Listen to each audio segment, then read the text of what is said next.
All right, let's get right into it. We've all seen it, right? Brilliant, hardworking people who just can't seem to get ahead. Folks with amazing ideas and the best intentions who just stay stuck.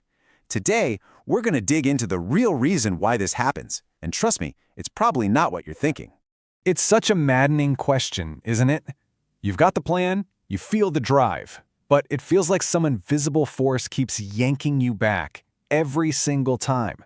What is that?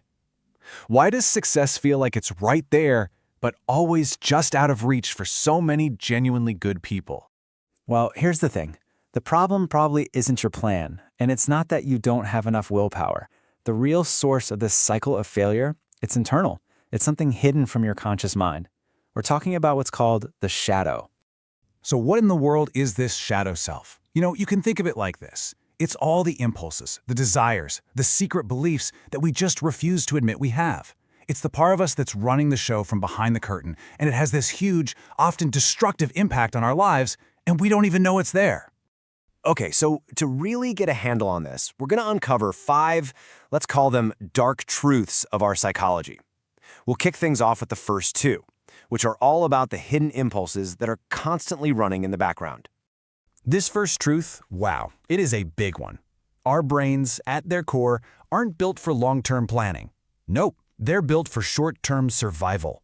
And this leads to something we can call the tyranny of the pleasure principle. This drive is just so basic, but so incredibly powerful. See, your shadow self could not care less about your 5-year plan. It wants that little hit of feel-good brain chemicals right now. It's that voice whispering, "Go on, just one more episode," or "You can start that project tomorrow." It's a little tyrant that will gladly trade your entire future kingdom for a piece of candy today.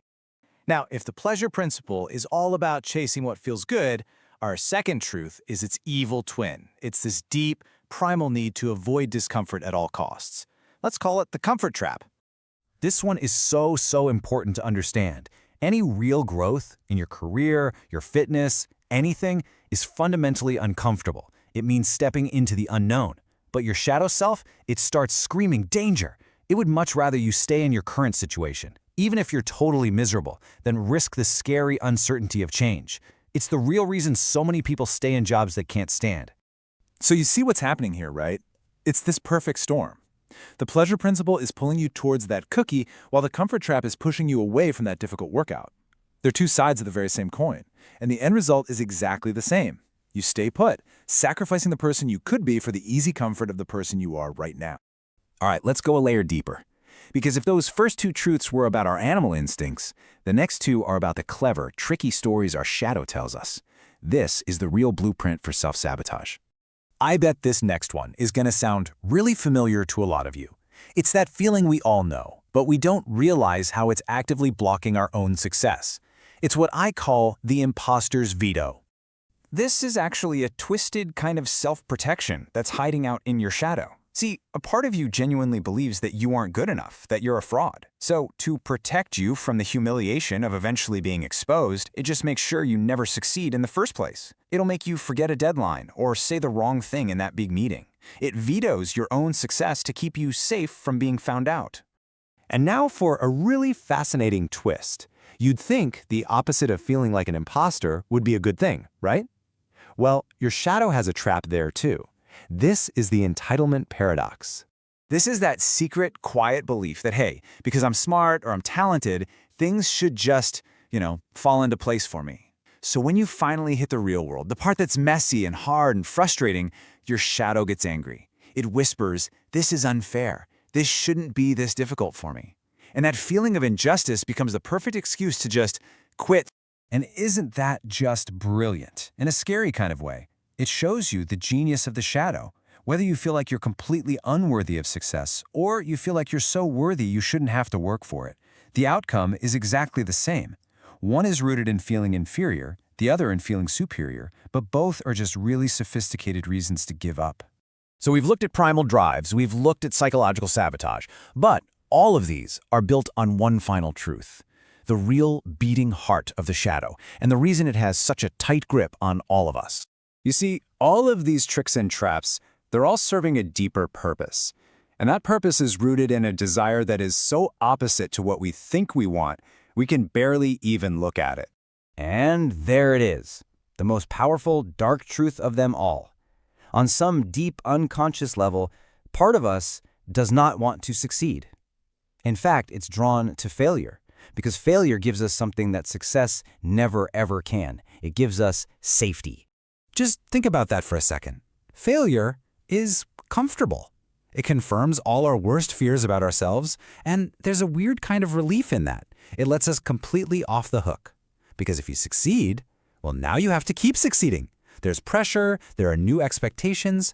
Success is this vast, intimidating, unknown territory. But failure? Failure is a small, warm, familiar room, and your shadow would much rather be the king of that tiny room than a nervous tourist in the land of success. So, what do we do? I mean, how do you fight an enemy that's literally a part of you?